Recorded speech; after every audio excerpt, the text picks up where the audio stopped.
हाँ, अस्सलाम वालेकुम नाज़रीन, मैं हूँ आपका मेज़बान शिराज हुसैन और आज की व्लॉग में बात करेंगे अली अमीन गंडापुर के हवाले से।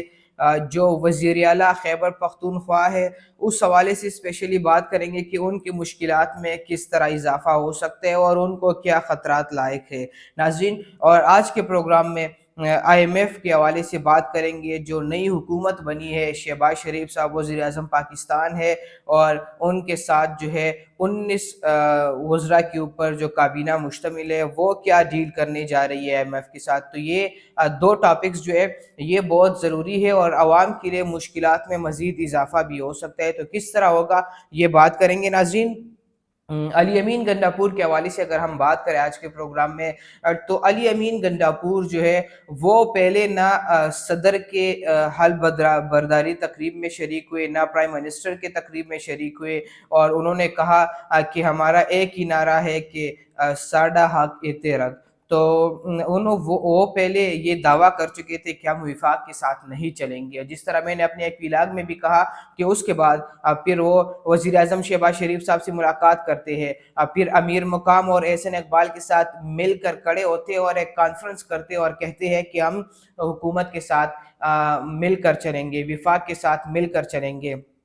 नाज़रीन, जो 18वीं तरमीम की अगर हम बात करें, 18 अमेंडमेंट की अगर हम बात करते हैं, तो हर सूबे के अपने अपने इख्तियारात हैं। उससे पहले ये था कि सारे इख्तियारात विफाक के पास होते थे, वो सूबों को आगे डिलीवर करते थे। लेकिन अभी जो सूबे हैं उनके इंडिविजुअली इख्तियारात भी अपनी जगहों के ऊपर है और विफाक के ऊपर विफाक की भी अपनी इख्तियारात है। लेकिन विफाक से फंड्स मिलते हैं सूबों को, सूबाई जो हुकूमतें हैं उनको मिलते हैं। और जो अली अमीन गंडापुर साहब है, वो ये कहते रहे कि हम जो है हम उनसे अपने पैसे लेंगे, जो हमारे उन्होंने अदायगी करनी है विफाक ने, वो हम लेंगे।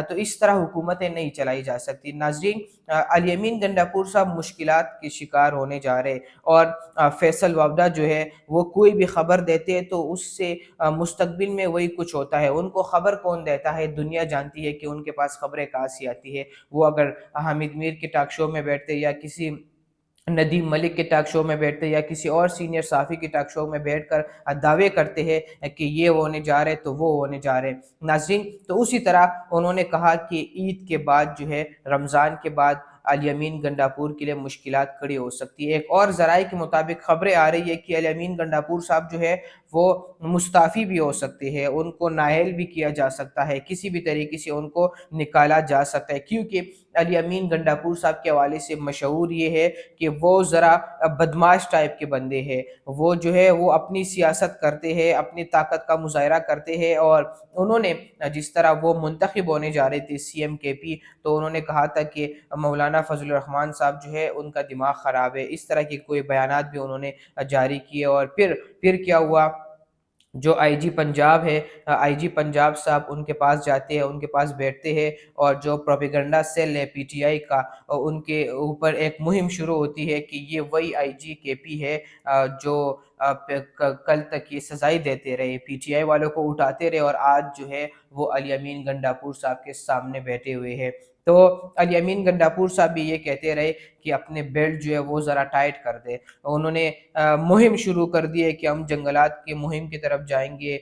जो सोनामी उन्होंने शुरू किया था फॉरेस्ट्रेशन का, कि हम इतने मिलियन बिलियन ट्रीज जो जंगलात है वो लगाएंगे, पौधे लगाएंगे, ये करेंगे वो करेंगे। लेकिन उनकी मुश्किल कम नहीं होती।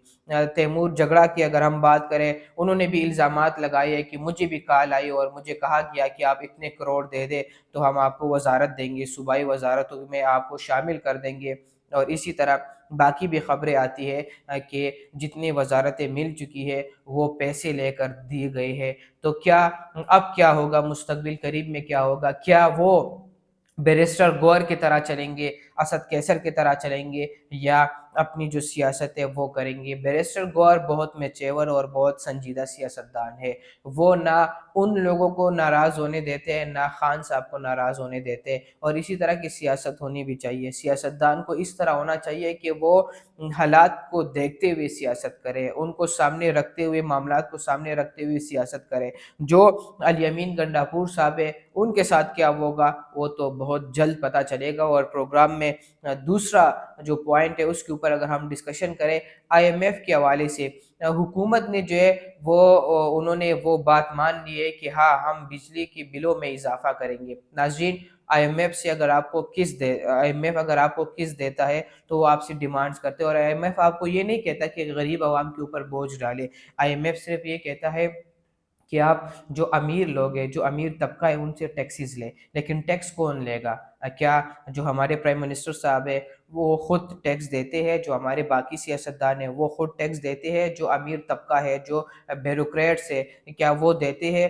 جو وڈیرے ٹائپ کے لوگ ہوتے ہیں کیا وہ ٹیکسز وغیرہ دیتے ہیں؟ نہیں دیتے، اور تو پھر سارا بوجھ جو ہے وہ غریب عوام کے اوپر آ کر پڑتا ہے۔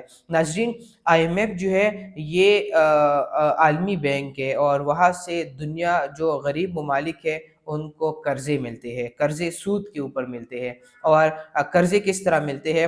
اگر IMF آپ کو لیٹ سپوز $100 بلین دیتا ہے، وہ آپ سے ڈیمانڈ کرے گا کہ آپ نے ہمیں یہ کتنے قسطوں میں پیسے واپس کرنے ہیں، سود سمیت واپس کرنے ہیں، اور وہ ان کی ٹیم آتی ہے آپ کے ملک، جس طرح IMF کی ٹیم ابھی پاکستان پہنچی ہوئی ہے، ان کی ٹیم پاکستان آتی ہے، اور وہ پھر پورے ملک کا جو جائزہ ہے، جو نظام ہے، اس سٹرکچر کو دیکھتی ہے اور کہتی ہے کہ ہم تو آپ کو اتنے پیسے دے رہے، لیکن آپ کے ملک کے اندر ایسا کیا ہے جو ہمارے قرضے جو ہے، جو ہمیں آپ لوگوں نے قسطیں دینی ہے، وہ ہمیں واپس ہو سکتی ہے۔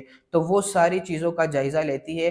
اگر ان کو لگتا ہے کہ واقعی ملک کی حالات اس طرح ہے کہ یہ ہمیں پیسے ریٹرن کر سکتے ہیں تو ٹھیک ہے، نہیں ہے تو وہ کہتے ہیں کہ اگر آپ یہ پین 10 روپے میں بیچ رہے تو بھائی اس کو 20 روپے میں بیچنا شروع کر دے، کیونکہ 6 مہینوں کا ٹائم ہے آپ لوگوں کے پاس، اور 6 مہینوں کے بعد آپ نے ہمیں پیسے واپس دینے ہیں۔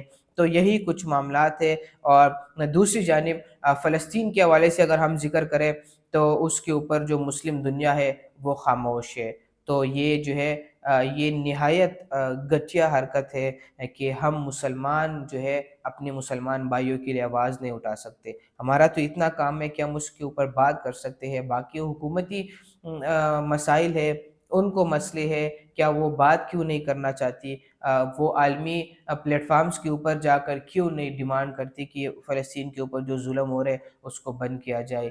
تو ایسا ممکن ہوگا یا نہیں ہوگا؟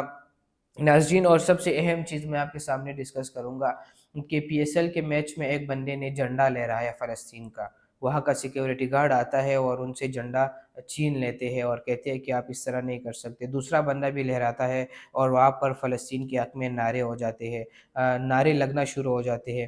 ناظرین، آخر بات یہ ہے کہ کیا ہم اتنے گھٹیا ہو گئے ہیں کہ جو ہمارے سیکیورٹی فورسز ہے وہ ہمیں روکیں گے کہ آپ فلسطین کا جھنڈا نہیں لہرا سکتے؟ کیوں PSL میچز میں گراؤنڈ میں آپ باہر نہیں لہرا سکتے؟ تو آخر وجہ کیا ہے؟ کون مجبور کرتا ہے آپ کو؟ کون آپ کو ان کے اوپر ظلم ہو رہا ہے؟ کیا آپ کے گھر میں بیوی بچے نہیں ہے کہ آپ کے گھر میں اگر کوئی ہوتا ہے آپ کے اوپر بم دھماکے ہونا شروع ہو جاتے ہیں، میزائل فائر کرنا شروع ہو جاتے ہیں، تو کیا آپ کے پاس یہ احساس ہے کہ آپ برداشت کریں گے جو آج کل فلسطین کے ساتھ ہو رہا ہے؟